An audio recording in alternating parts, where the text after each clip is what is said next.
Hello and welcome back to another Train Sim World 2 Southeastern Highspeed video. Today we're doing the scenario Highspeed run where we're going to be in the Javelin, the Class 395, Britain's fastest. Welcome to St Pancras International. Because of late running, this train won't be stopping at Stratford. Head towards the cab to get started. Oh, off it goes. That's not ours, thank goodness for that. Let's have a look. How late are we? So 17:12. It says it's due out at 17:14 and on time, so I don't know what he's on about with the late running business, but there we go. We'll just go with it. We'll go with it. It's fine. Right, sit in the driver's chair. Now I'm going to see if I can remember how to set this thing up. There we go. That'll do. So it's very kindly actually telling us what to do, which is good because I mean I paid attention in the old tutorial video, but I was a little bit worried that I'd be kind of not really, like forgetting something, and then I'd look a fool, incompetent. Right, where's the doors open? Get them open. It's a very, very loud door alarm. I don't know if maybe it plays it in the cab as well as outside. Who knows? The headlights are on. Taillights are on. Well, and look, the people are actually getting in. You played Train Sim World 2 before, you know what it's about, but I find it hilarious, just the people getting on the train and sitting down. That's, it's just brilliant. I really like that. Come on, chaps, we're due out shortly. In fact, if we're due out at 17:14, we should really have closed the doors 30 seconds ago. Well, the dispatchers don't seem quite as on it. I'm imagining, where are we? Are we at St Pancras here? It looks St Pancras-y, doesn't it? Yeah, that's about as St Pancras-y as it gets. Is that a descriptive word, St Pancras-y? It is now. Right, come on, time to go. Get us dispatched. So we're going to be travelling in kilometres an hour until we put our shoes down. Reset the DRA. Yes, thank you. And off we go. Oh, I'm excited. We'll just put it in notch 2 so that we don't go into the old overspeeding territory. So these services operate on Britain's HS1 High-Speed 1 routes. They're, I'm going to assume, I'm going to risk making another ass out of you and me. We do a lot of assuming on this channel, but there's a little sticker on the side saying 10 high-speed years. So I'm going to imagine that they're now 10 years old. That's nice, isn't it? So this travels down to Kent through Stratford International, Ebbsfleet International, and down to Faversham. We'll put our shoes down before then. I don't know if we're going to be doing that in this scenario, but it says apply power to get the train moving. We have done. Do you need us to actually? Why are you not? You're not giving us like a well done. You've completed the the objective, and you usually do. Do we need to put it in full power to make you happy? I'm not sure, But yep, we're in kilometres an hour until we put our shoes down. We're going to be following the in-cab signalling. We're on traditional signals at the moment, and then we'll get the little flags at the side of the railway, which will indicate that we are now in in-cab signalling.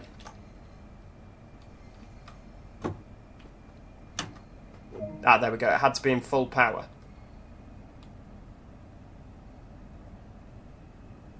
Okay, so the next stop in 21 miles, bloody hell, is Ebbsfleet International. Now, one thing that I always liked about the we're going over the King's Cross line there through that excellent kind of odd-shaped tunnel. Oh, we're on it.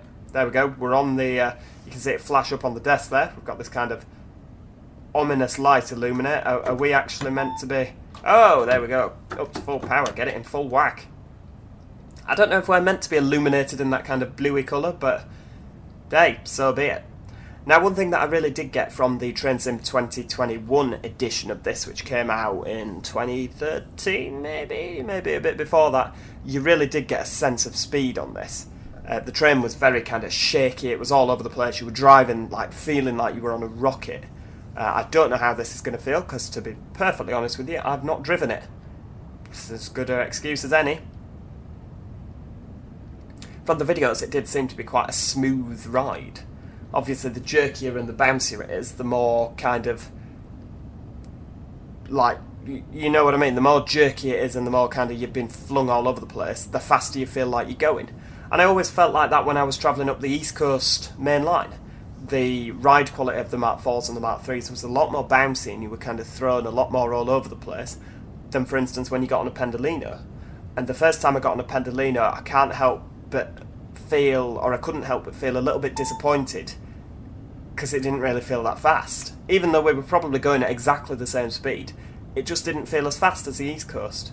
And I think that's all down to ride quality. Completely all down to ride quality. So if we're not stopping at Stratford, does that mean we can go like whizzing through really quick, like the Eurostars do? Because the Eurostars do, don't they? They're really fast. But they even seem like they're going faster as well with the Eurostars, because the carriages are shorter. Not so much the Siemens Volaros on the, what do they call them now? I can never remember. Oh, they're Class 374s, aren't they? Yeah, they're just the next one up. Yeah, that's, yeah. They don't seem, I mean, the carriages are longer on those, but on the 373s in particular, they do have shorter carriages. And as they're going whizzing past, you kind of get a bang, bang, bang, bang, bang, you know, really quick because they're so short. And it just feels like they're going faster. Maybe I'm just talking utter rubbish, but that's just... If you watch it, Google it, watch it on YouTube. But don't cross this off, because this is an important YouTube video. Keep watching this. But when you've got a moment, and you're not watching my channel, then yeah, go on to YouTube and just search Class 373s at Stratford. They go whizzing past. There you go. They come flying out the tunnel here. Flying straight through, no messing about. Oh, and we're even overtaking that one that went earlier. Very nice. Oh, bit of blur there near the cab.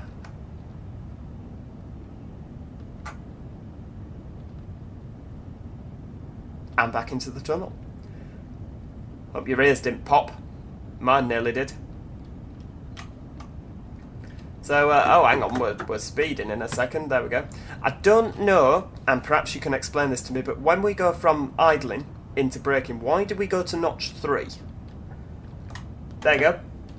And the minimum brake is notch 3. Why is that a thing? Please, if you can enlighten me, if you perhaps drive these things, can you enlighten me as to why that is? Because that just blows my mind.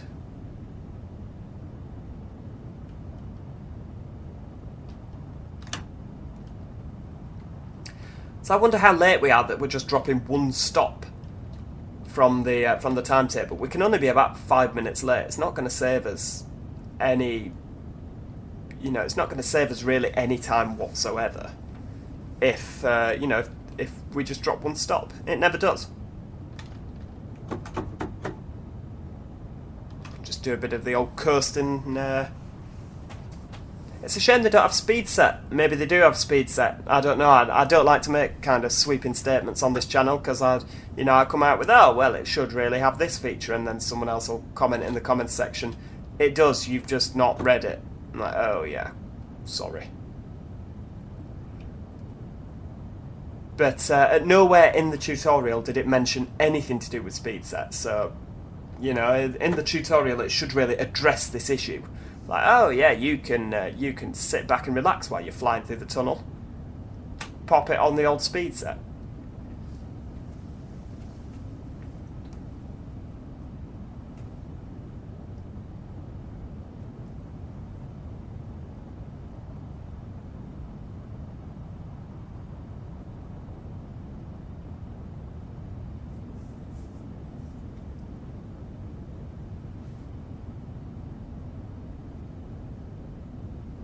Well, it has to be said, through the tunnel, I'm not quite getting the same sensation of speed that I did in Train Sim 2021. Now, that doesn't necessarily mean that it's a bad thing.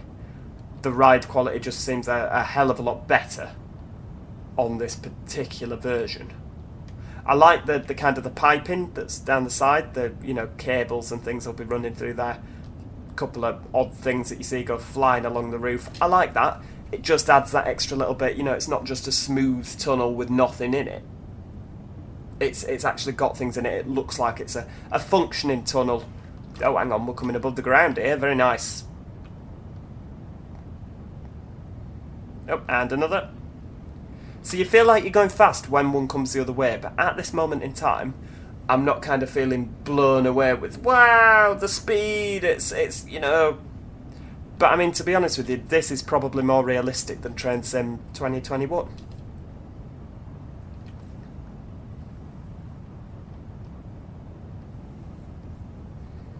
I imagine the drivers don't really feel like they're driving very fast, particularly if there's not much wind noise.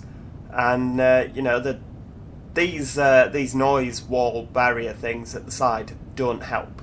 It has to be said. Oh, where do you come from then?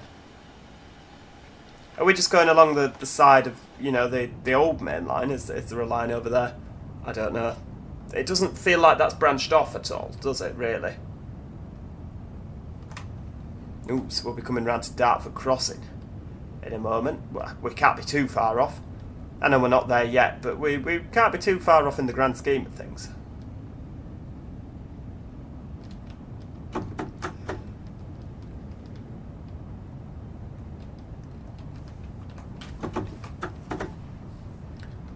Hopefully it's going to be this kind of shadow looming upon us, because it's a big old bridge, is Dartford Crossing.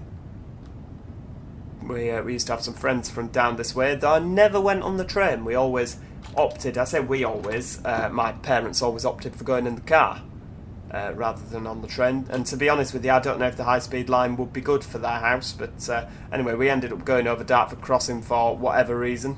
It's not there, is it? We're not going past it, no. Oh, and another. Very nice indeed. Right, let's get the old screenshot while we're here. Oh, one where it's tilting like that. Brilliant. Ah, we're looking the wrong way. Turn round. Look out for the crossing. You want the crossing. I could actually probably drive this without the heads-up display, because the in-cab signalling just tells you everything you need to know. Should we give it a go?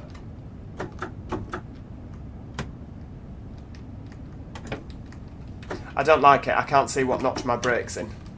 / power handle. No, we'll keep with the old the heads-up display on.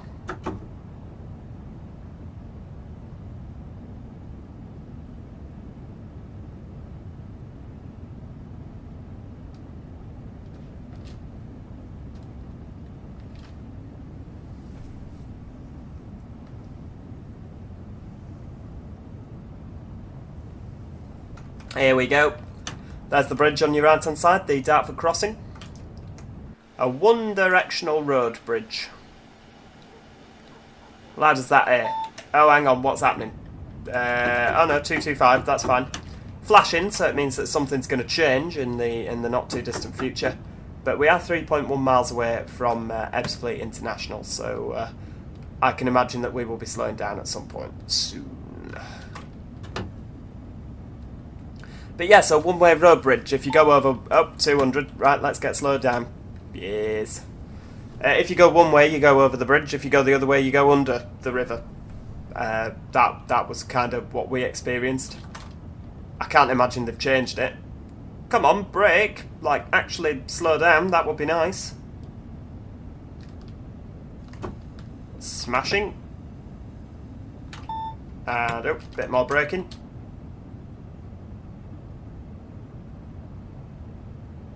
So hopefully this should just guide us into the station, and we could do this. I'm not going to do this because I'll make an absolute pig's ear of it, but you could kind of do this without the heads-up display, because it just guides you in. After you've got past Ebbsfleet, it does kind of... You have to rely on your route knowledge a bit more, because you have to put your shoes down, and we will be back on the old DC third rail.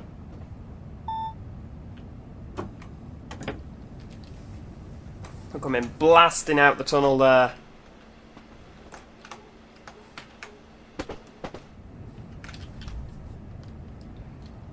You see, it says 130. I'm going to slow down a bit more, to be honest with you. I'm probably going to get from here.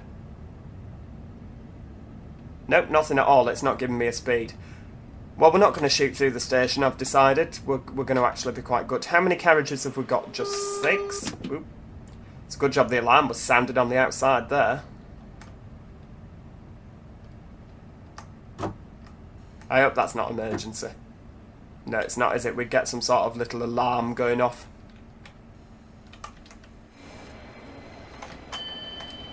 Why can't I? Come on, zoom out. Oh, there's a the bit of station in the way.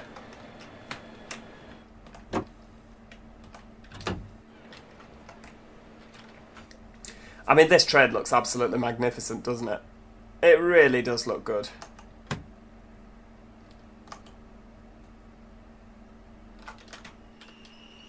It's a bit short, but do you know what? I can cope with that. To continue this journey, the service's power mode must be changed. So we need to click DC. Yep, so on DC, pan up, shoes down. Click it again. There we go. And if I've done that right, the pantograph has come down, which it has at the back there. So we are now on DC. So if you look, our little gauge at the bottom has gone to miles an hour, and it has on here as well. That's just all pretty good, isn't it? We can also increase and decrease the brightness, which I didn't realise you can, but you can. There we go. So if you're in the tunnel and you think, oh my god, that calculator-esque number is just making my my eyes hurt, then by all means, just turn the brightness down. In terms of TMS functionality, I don't know what we've got. Can we announce? Nope. Journey. What's that? PIS code. We can't really do anything in there. Seat lockout. Menu. Traction speed. Mute. Axles. No, we've got nothing we can do in there. I want to announce. Make an announcement happen. Never mind. Back to the menu. Are we nearly ready to go? We've got the signal. Because we are actually working to signals now. Come on, there. Change it to neutral. Oh, hang on, yeah, you needed to be in neutral before I could click that.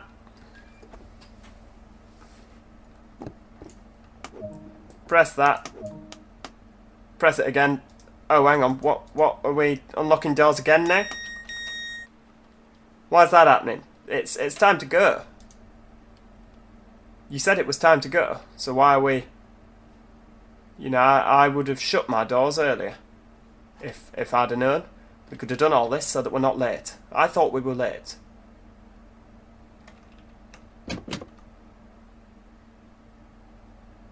Oh well. If they want to hold us while they mess around, then fair dues. Do these units have a first class on? Because I've not seen whether they do or not. I mean, the ends that I've been in kind of seem... See, they're a very odd train, aren't they, the 395s? They just really are an odd train. You kind of... They've got this intercity feel about them, but then you walk into the vestibules and they just look like a commuter train, and I think it's really clever how they've done it. But yeah, they're just a bit of an odd kind of hybrid, aren't they, between commuter train and high speed.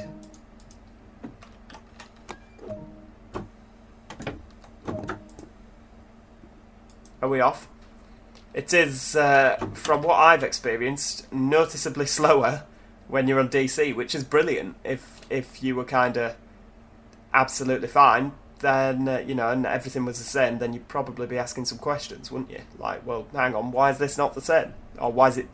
Yeah, why is this the same? It should be different.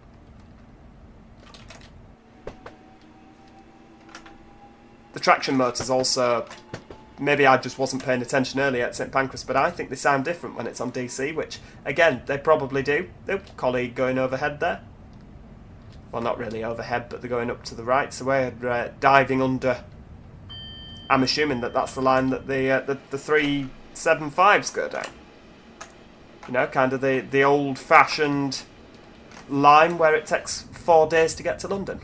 Hence why this high-speed line was needed.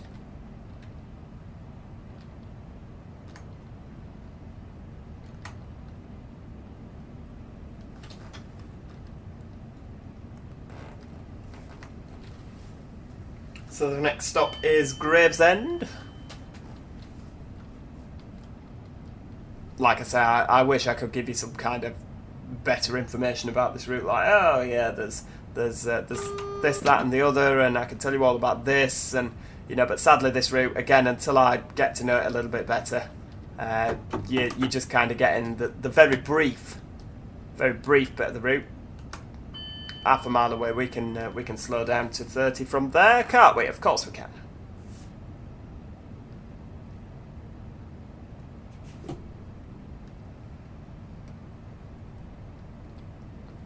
Do we have enough time to do that? See, it is very difficult going from kilometres an hour to miles an hour because your brake distances are completely changed all of a sudden. You know, you see you're doing 70 kilometres an hour into a station, and that's fine. You're just like, yeah, whatever, it doesn't matter, we'll just bang it in full service, and of course we'll stop. Whereas 70 miles an hour into a station, you haven't got a cat in hell's chance of stopping, really, have you?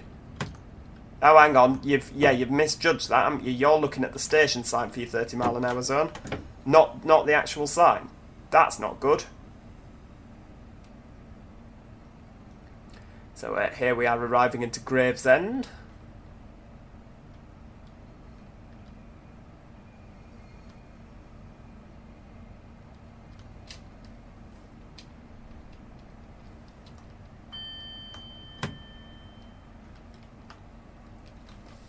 The brakes are quite good, to be fair, on the 395. I am impressed with that. Well, if we're a 6-car unit, should we not stop? Oh yeah, 46. Sorry, I thought that said 45.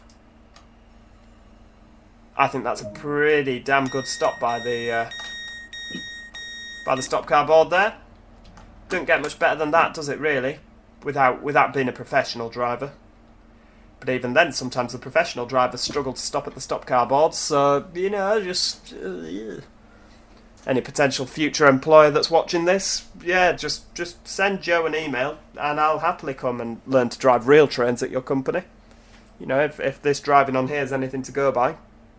I know it's a bit hit and miss and a bit like there's a bit of guesswork, but yeah, if you think that I'm relatively decent, then do of course email me. I'm more than happy to come and learn how to drive trains, like I say.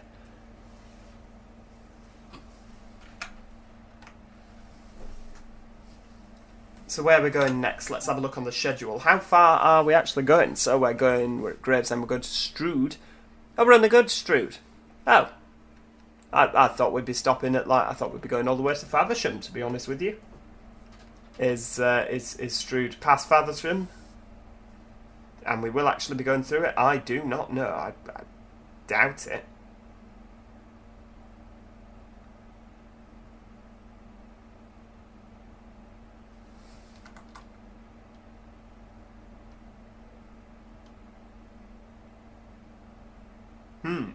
Let's have a think.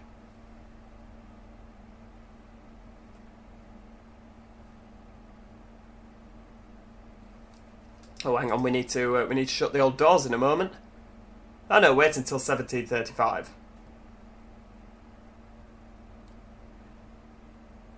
Well, what is there to do in Gravesend until you know, for a few seconds? Have anybody got anything nice to talk about?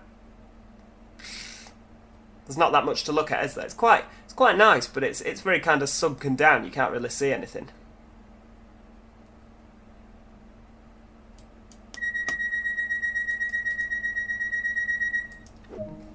I do question, you know, whether the actual buzzers are this loud in the cab. I'm not sure that they are, you know.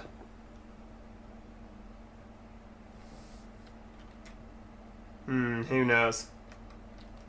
And yes, sorry, I would like to be corrected. I'm sure many of you will have corrected me anyway, but we don't stop at Higham, but Strood is the next stop, so we don't go through, we don't go all the way up to Rainham or Faversham.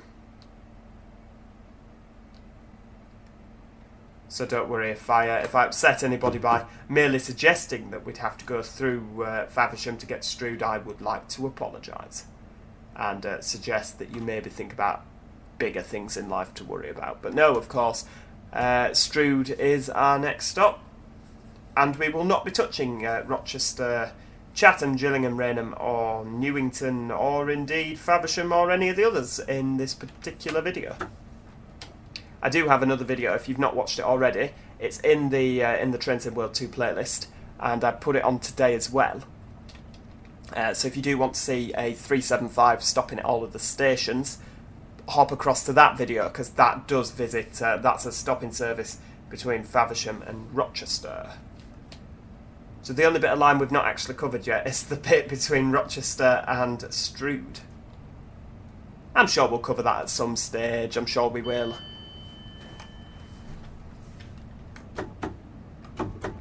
Is it 45? No, it's 50, isn't it?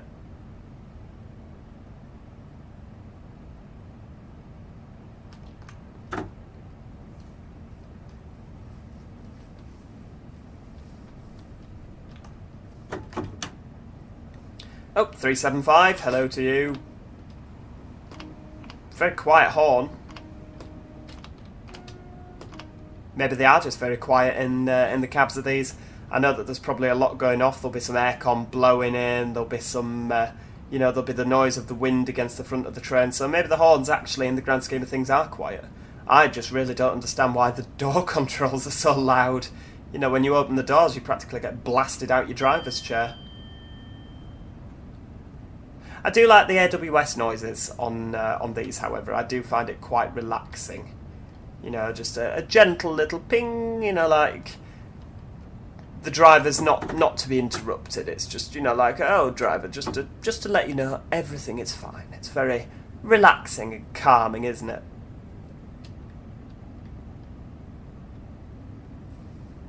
I don't really know at all if that's the kind of effect that Southeastern were going for, or indeed Hitachi with their AWS bells, but it is very calming, isn't it? I like that as well. Let's get a shot. Ah, there we go. And I am calmed. It does seem a little bit odd, doesn't it, that we can't go faster down this section of line, given it is a straight line. I also do feel that after you've come off the high-speed section in, particularly, you know, one of these very, very pointy trains, you do kind of feel like you're kind of just bumbling around now. You know, you just sat at 70, like, bloody hell, sat at 70, that's no good, is it? Just pottering around on these little back roads.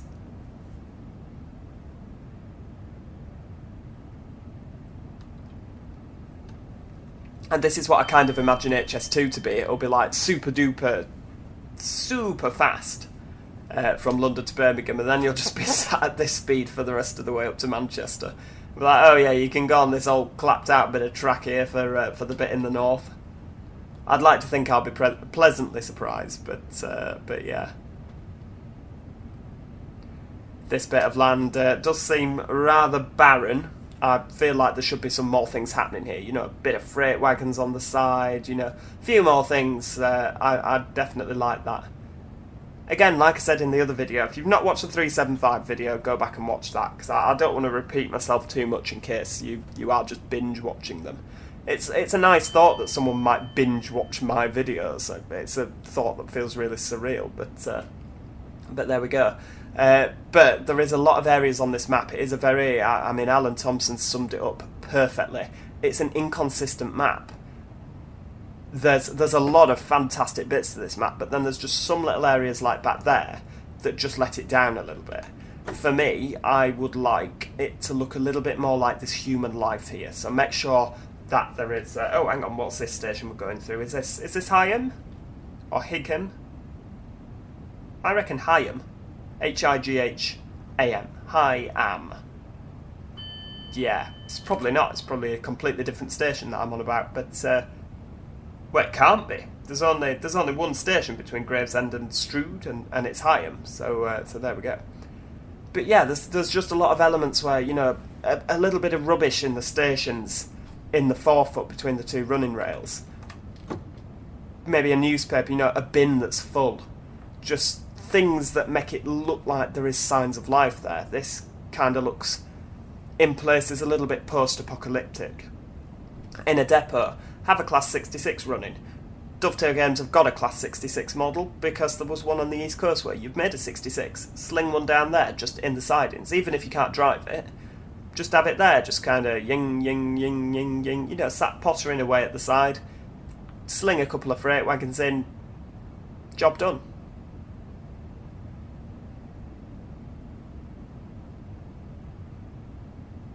There's just a few sections, like I said, this map that's just a bit... yeah.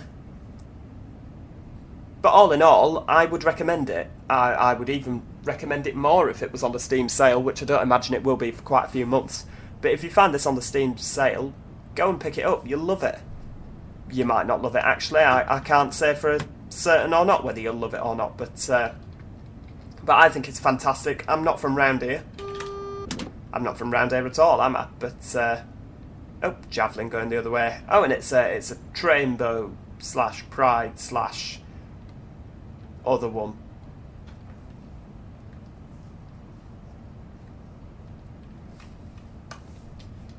But yeah, I have no kind of route knowledge from round here at all, and I'm quite enjoying myself. I would prefer, and I mean, you can always sit and go, oh, well, I'd rather, but out of the two, for Train Sim 2021, I was never much of a fan of this, because I didn't really like the kind of high-speedy bit. I found it was very kind of almost monotonous, but what I definitely do like is I love the Chatham and Medway Valley lines, which is Chatham up to London. Is it London Victoria or Charing Cross? I can never remember. Probably Victoria. Oh, you're going to be speeding again if you don't kind of throw the anchor out any minute now.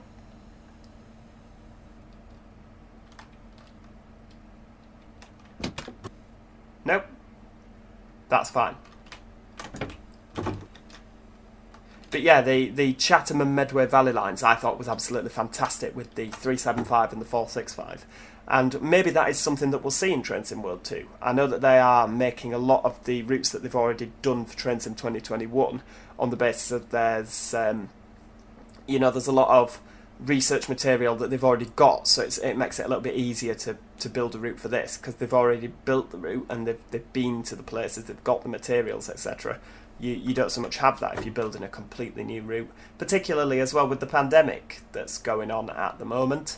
It makes it a little bit easier, because I imagine a policeman would view, well, I'm off to take some railway photographs, as not an essential journey. So, it just saves them from getting clobbered over the head with a truncheon and thrown in prison. Which is always I imagine they'd probably see that as a bonus as well. But yeah, I'd like to see the Chatham and Medway Valley on this. Particularly if the trains are going to be, if they're going to be as good as what we are seeing now. So, yeah, thank you so much for watching. I mean, this is the end of our route today. I really do hope you've enjoyed it. Let me know in the comments what you think of Southeastern Highspeed. Are you going to be purchasing it? Have you purchased it already? Do you want to tell me about how wonderful it is? Or if you refunded it because you thought it was terrible? Whatever you thought, click like on the video and let me know in the comments. Let's get those doors open. Where are we now? Oh, it's up here. Very loud door buttons. Yeah, so let me know. Oh, what's happening here? Let me know, and I shall see you next time. Cheerio, and goodbye for now.